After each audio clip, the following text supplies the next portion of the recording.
What is it, the scissor blade? Yep. I guess that makes her the one who killed Ryuko's dad. I guess so, yeah. She's admitting to it. No way. Oh, I take it back. She's not the one that killed Ryuko's dad. I take it back. That doesn't even look like her. It's a different color, too. I don't believe it.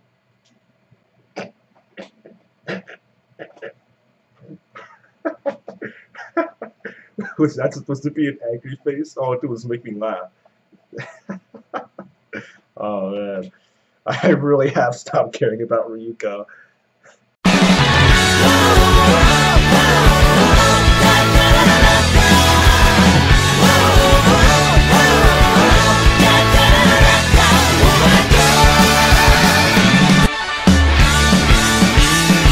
Yo, you guys, this is Blacklist of the Abyss, and you're watching my review for Kill La Kill episode 11. And I'll just come out and say that the first half is a 6 out of 10. I really didn't care at all. But the second half was much better. The second half was much better. First, I have to go through the first half real quick. I'll try to make it as quick as possible, because like I said, I didn't care. The fight choreography in this half was actually good, surprisingly. Nono and Shakuzure's fight is the best out of the 3 so far. But it got ruined towards the end there. I don't know what else to say. The fight just should not have continued after Ryuko did Semi So sheets for the first time. Because after that, it just got dragged on. It just went downhill, and nothing was accomplished by the fight being extended. It just felt it felt like a way to buy time, pretty much. And it felt like a way to buy time for the episode to end the way it did, in the exact place that it did. Right? It just felt like a way to waste time. All right. Plus, we got another power up that makes absolutely no sense. All right, and the worst thing about this power up is that it's useless. Like literally, if she's fighting anyone other than Nono and Jakuzure, that power up is literally useless. She can't use it, right? That is the sign of a bad power up. All right, it's like in Yu-Gi-Oh, where Yami and Joey are facing the Paradox Brothers, and even though Yugi has never played in a Labyrinth before, he's never played with a Labyrinth deck. He's never played against anyone with a Labyrinth deck, and he didn't know the Paradox Brothers were going to be playing with a Labyrinth deck. He still somehow had a card in his deck that could only be used in Labyrinths, okay? This isn't like that, alright?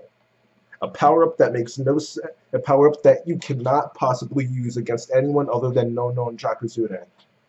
Alright? That's what this feels like, alright? It's just a bad power-up and it doesn't make sense. At least the flight crap can be used against other people.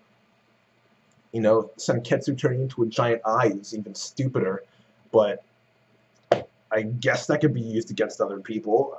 I mean, technically it can be, but this cannot be used against anyone other than Nono and Jakuzure, so it's a stupid power-up, okay?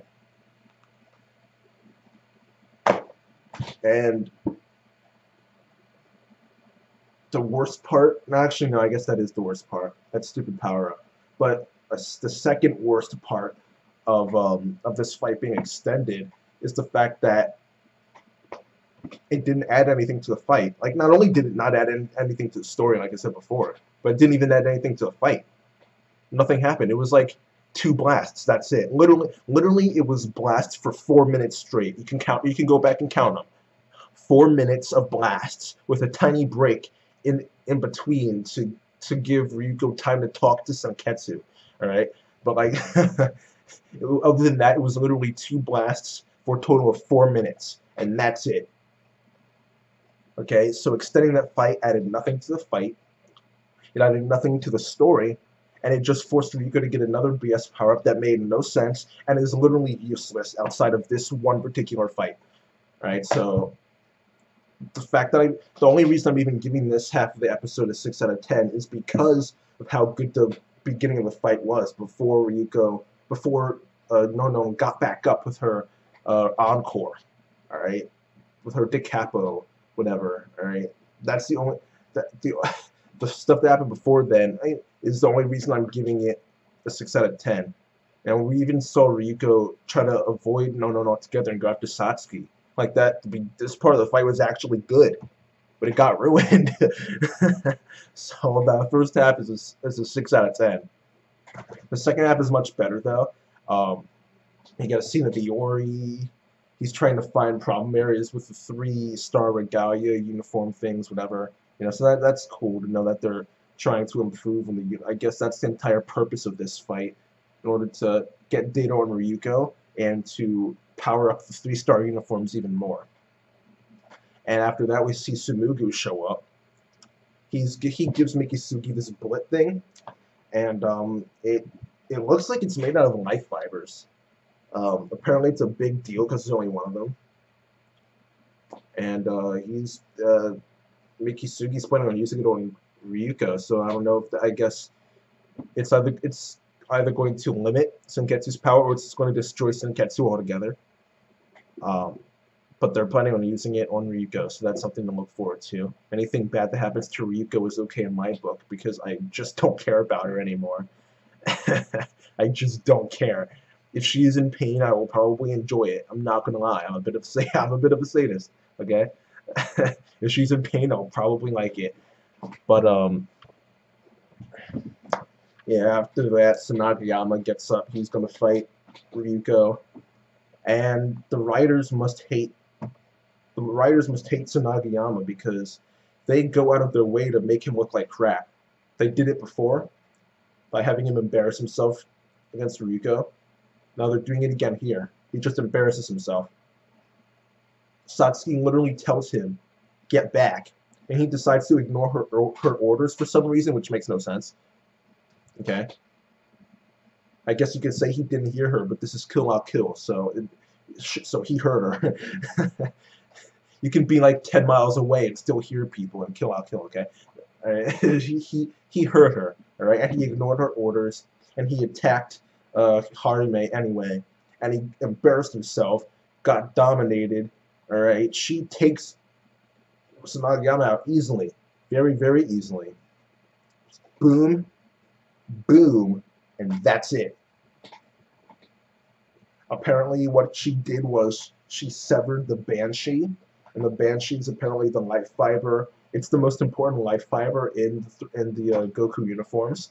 It's the life fiber that gives the uniforms the will to become clothing. Like it's imbued with the will to become clothing, and apparently it's the most important.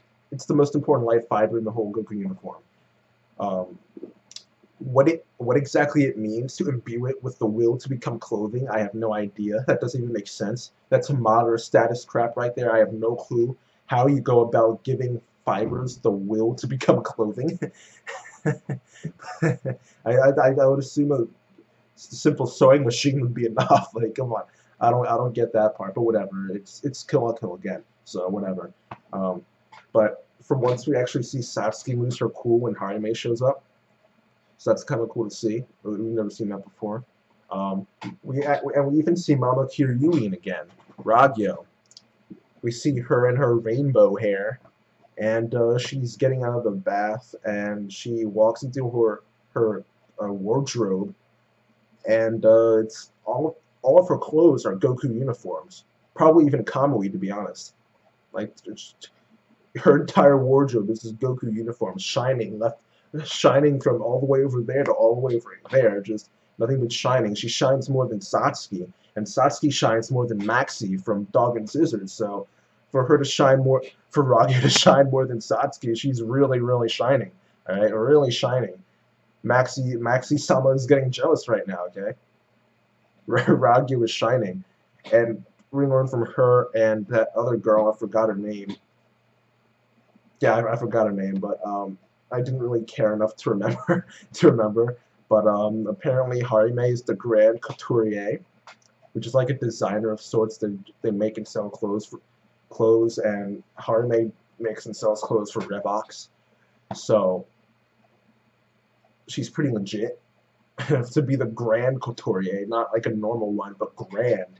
To have a title like that, she's clearly legit. She's clearly very good at what she does, like freaking Chris Jericho. But she's obviously pretty high up in the organization because she's talking to Satsuki like pretty casually. I mean, she still calls her Satsuki-sama. You know, she still adds the honorific onto the end there, but still, she's still talking to her very casually. I mean, at one point, she even starts stroking her hair. Like she reaches across the screen, like through time and through space and time, and like just starts touching her hair. Like that was actually kind of funny. And it caught me off guard. She at one point she was leaning against her name, like you know how they have the red title come up with the person's name. She was like leaning against it, and so that was pretty funny. But Satsuki, she's not exactly pleased that Harime is there. She doesn't really want her there, so she kind of leaves everything to Ryuko and has her take her on. She doesn't say that out loud though. She thinks it like I'll leave her to you, my toy, or something like that. But I mean, Ryuko wants to fight her anyway, but she doesn't want to start the fight until Harime puts a Goku uniform on. But she doesn't need a Goku uniform, as she proved when she embarrassed Tsunadayama. Right? So, and she tells her that, but it doesn't work. So she tries something else to get Ryuko to fight her, which is what I was mentioning in my live reaction. She pulls out the scissor blade, and I really don't think it's the same. I really don't think she's responsible for killing Rico's dad. I really don't. We see the person in the flashback. We see their I don't even remember the words. It escapes me right now, but we see their like outline. I forgot the word, but their outline. All right, we see the person, and it doesn't look anything like Harime. It looks more, to be honest, it looks mostly like Satsuki. It doesn't look anything like Harime. The person in the flashback was too big, and that hair was completely different. Like Harime's hair is curly, while the other person's was straight. So even if Harime got her hair down, it still wouldn't look the same. Well, she just has there's too much volume to her hair as well. So it just doesn't look like Harime. I just don't think that Harime is the one that killed Ryuko's dad. I think she's just saying that to anger Ryuko and get her to fight. Also, the scissor blade's purple.